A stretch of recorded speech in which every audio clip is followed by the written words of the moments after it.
Welcome back, everyone, to Brown Bag Bets. Powered by BETSPERTS, we are your daily dose of quick hit handicapping and sports betting picks. I'm Alex Christenson. Joining me, as always, pretty in pink, which I saw on TV the other day. I flipped over that while I was in a hotel. Mr. Andy Molitor. How's it going, bud? Isn't she?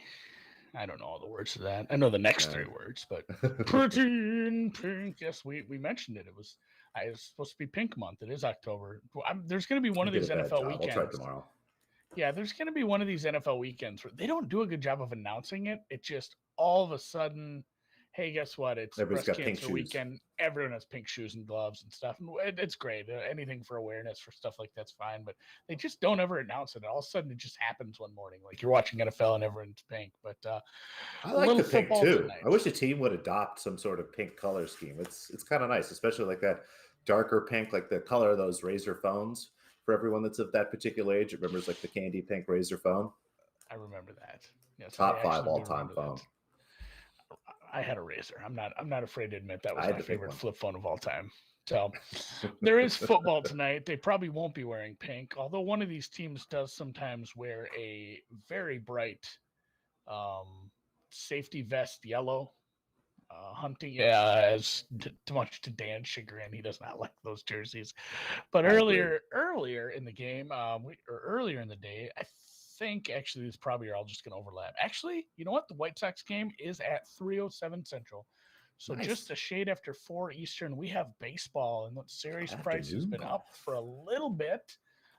The Astros, I'm actually wearing an Astros hat today. I don't like either teams. I'm a Twins fan, so the White Sox are in my division, and the Astros, for obvious reasons, are easy to hate on, although I did win a future on them a few years ago. So Astros have been taking a little money on the futures.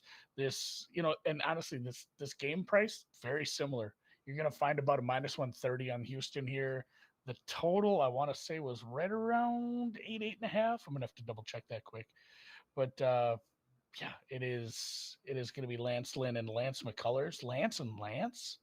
That's I don't know if that happens all that often, but yeah, it is 8, a little shaded to the under. We've seen both of these games get some late inning runs. Obviously, last night stayed under the first 5 and the full total. And Jesus, RIP if you did take. We talked about the +1.5, and I got an answer on that right away in the golf Slack. Right away in the golf Slack, somebody answered, and he said, "Hey, Andy, it's the same. Like those prices are so similar." He's like, they use the total and they use the money line, and they get it pretty much identical. He said, when you bet the run line or you bet the money line, it's almost identical. Those numbers, you're not going to find a big advantage through one or the other. He's like, that makes sense. If you're bouncing back and forth.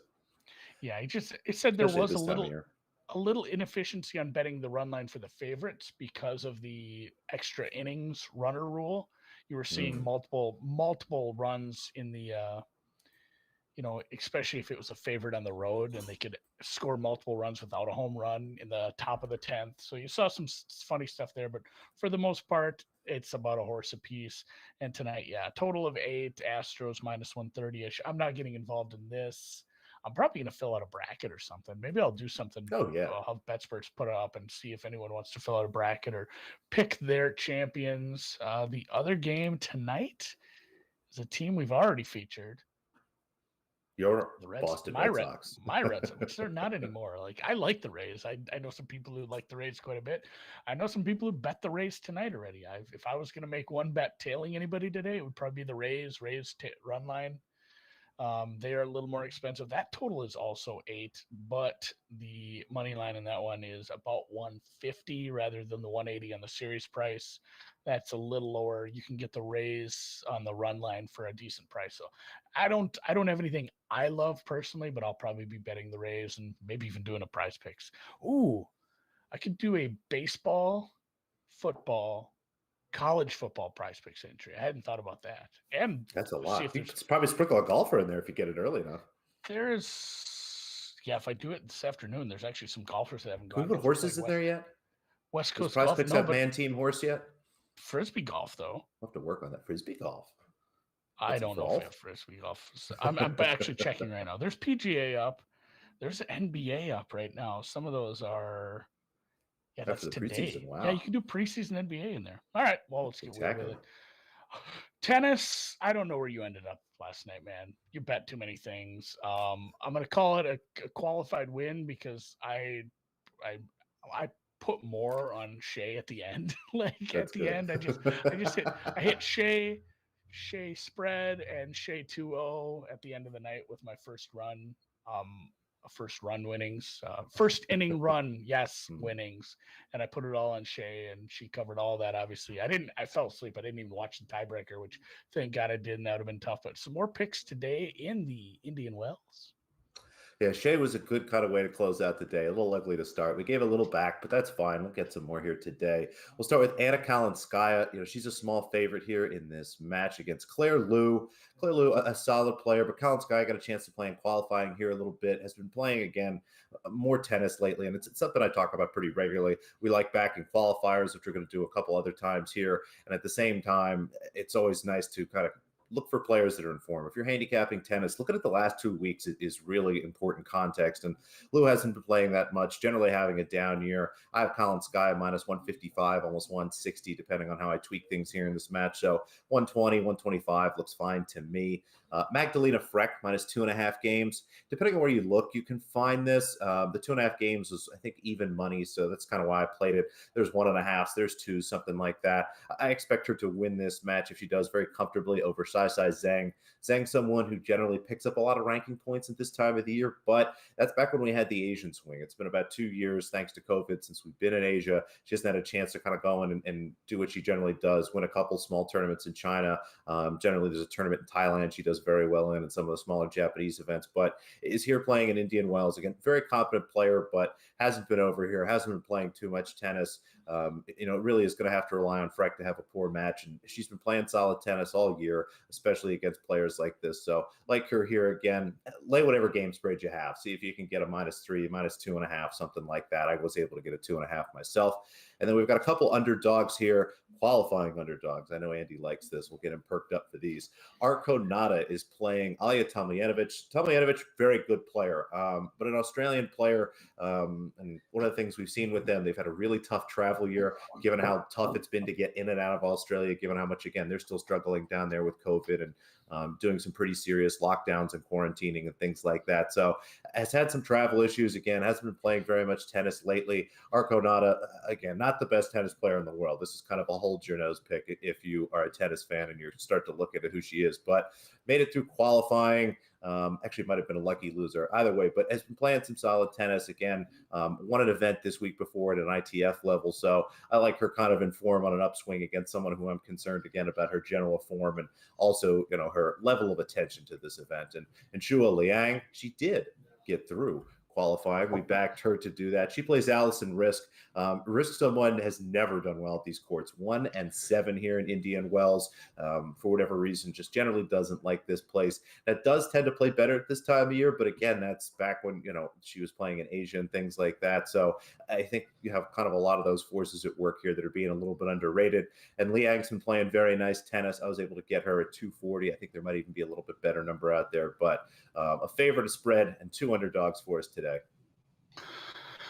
And she did get married, right? So she has a different last name technically, but she's still just playing under Risk for tennis purposes. Correct? I didn't know that. No, I was trying to find. That. I was trying to find her Twitter because she has a good Twitter. It's Risk. It's Risk for Rewards. Like, yeah, it is really good.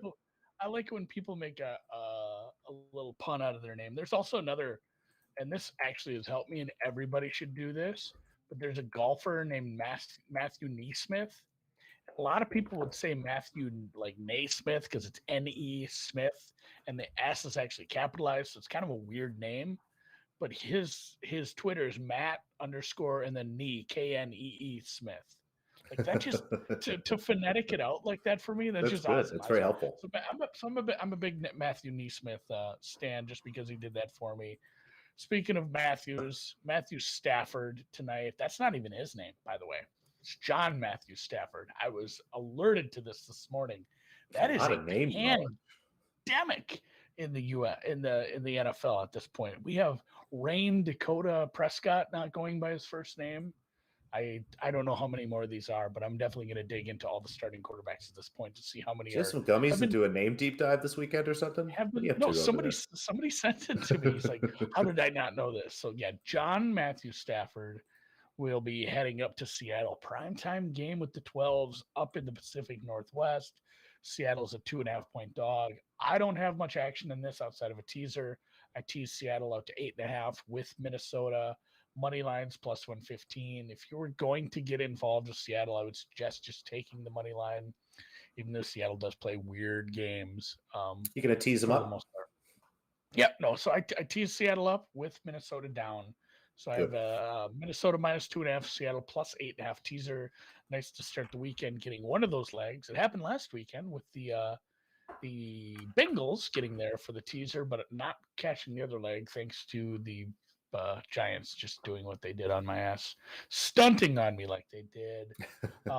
Yeah, no action here outside of that. I will have some props, and I'll probably be playing your props. Speaking of, we were damn close last. We were so close. We had the tight ends cornered and just the wrong guy, and then It's all right. obviously the unpleasantness on Monday. But yeah, some more action for first touchdown scorer.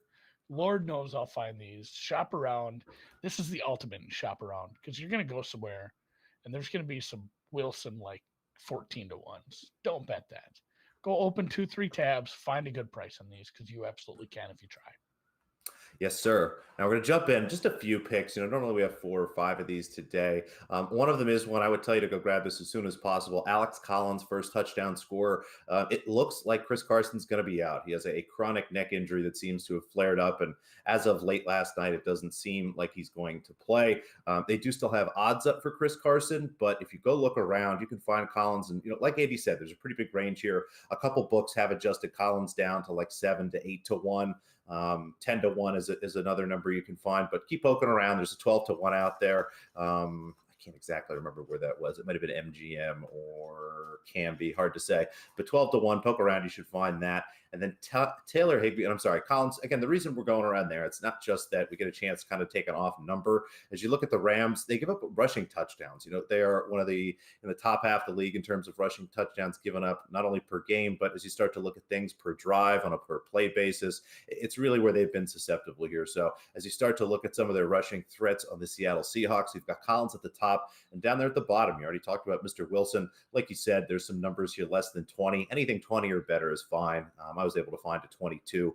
Russell Wilson, again, one of the more mobile quarterbacks, doesn't necessarily attack with his legs, if you will, but is someone that sees opportunities from time to time and knows how to take advantage of those. So again, he's somebody that I play basically every week if I can get him 20 to 1 or better, given his position in that offense and the way that teams really focus on their receivers. You've got Lockett out there, you've got Metcalf out there, you've got Carson out there. Usually there's a lot of focus on those guys, and he gets a chance to take advantage of that. So 2 rushing threats there for the Seahawks. Collins and Wilson, again, attack the Rams' deficiency. And on the other side of the ball, the Seahawks are very susceptible to receiving touchdowns. You look at, again, on a per drive, per play basis, I think they're somewhere around 10th to 12th worst, if I remember correctly, in those areas in terms of giving up receiving touchdowns. I would really like to try to take some of the Rams receivers here. You look at Robert Woods, you look at Cooper Kupp. They soak up a lot of the target share once you get down to the 20, once you get down to the 10, but wasn't really able to find them. I was hoping for a 9, maybe a 10, given that they're both together there. There is a 10 to 1 on Robert Woods, but didn't really like the idea of just grabbing that, not getting any Kupp for myself. So kind of skipped on those. But as you look down a little bit, the third in target share as you get to the red zone, his target share actually picks up as they get closer and closer to the red zone. Mr. Tyler Higbee, the tight end. We love tight ends. I was able to find a 16 to 1 here. There's some 14s out there. That's fine too. But take a look. I think everyone should have access to at least 14 to 1 there. So 3 names for us tonight. We'll keep it short and sweet, Andy. I'm down. I just bet them. I found a decent price on all of them. Somebody in the chat, Patrick in the chat. That's Look right. for Woods reception yards over. McVay I specifically like mentions they need him to get the ball this week. I'll probably do some same game parlays with Woods then and Kupp then, kind of do it that way. But like that. Use my risk freeze. Those are fun. I did a PrizePicks entry on a couple, and part of it's not even really mine. Obviously, producer Dan helped. Like the bottom producer one. Dan helped a little. We do have there's a nice bonus tonight. So off the bat, I'll talk about it. you can do a risk-free entry tonight. If you are a new user, there is a risk-free entry. So it's just like the risk-free bet at a sports book where you can make an entry, and if it loses, you just get all your money back in site credits. So you'd have to use it again at some point. But you can do up to $100 risk-free entry tonight if you sign up using the code BETSPERTS NFL. And you don't have to do not every leg has to be Seattle, LA. Like I went and asked, I said, hey, somebody asked about this. Yeah, it was me. It was me. I wanted to know because I wanted to throw a Coastal Carolina leg in there. But yeah, promo code BETSPERTS NFL, new users, risk-free leg. You can do an entry up to $100 with no risk. I'm not a new user. I can't take advantage, but I still did one. I ended up with Darrell Henderson, who is trending very healthy now for once. I like this quite a bit. Over a half touchdowns. He had 2 in week 1, 2 in week 2. He was a little bit, and he's getting them through the air and on the ground. Like he's a part of the passing game in the red zone as well. So I like him to get a score. I have that. And then Reese White, Coastal Carolina, should just stomp the shit out of, the Central Arkansas, the Red Wolves. They're like a 3 touchdown favorite on the road midweek. This is going to be a game where they are going to stomp them. They have 2 good running backs. This is the healthier of the 2. Dan helped guide me towards Reese White, over 71.5 rushing yards. So I played these 2 in an entry. And again, you can do one of these for 100% risk-free tonight if you are a new user. If you have any questions, ask me about that. And with that, we'll move on to the weekend, baby. The weekend. Almost the weekend. Andy, we can't skip tomorrow. You know what tomorrow is? Yeah, it's Felica Friday. I know, but it does feel like the weekend because we have like baseball in like I know 5 there's hours. so much. I'm gonna watch baseball. I haven't watched much baseball at all, but it's just gonna be on this afternoon for. I'll take a break from my little Sopranos rerun and watch a little baseball this afternoon. I watched the baseball game all the way up till the 9th inning. I didn't see the home run. Would you fall asleep on the couch? Yeah, no, I fell asleep. Yeah, just passed out. So didn't catch the excitement. But congrats to the Dodgers last night, and yeah, we'll talk baseball going on because I like playoff baseball. A lot more fun. So with that, we'll catch you guys tomorrow for some college football.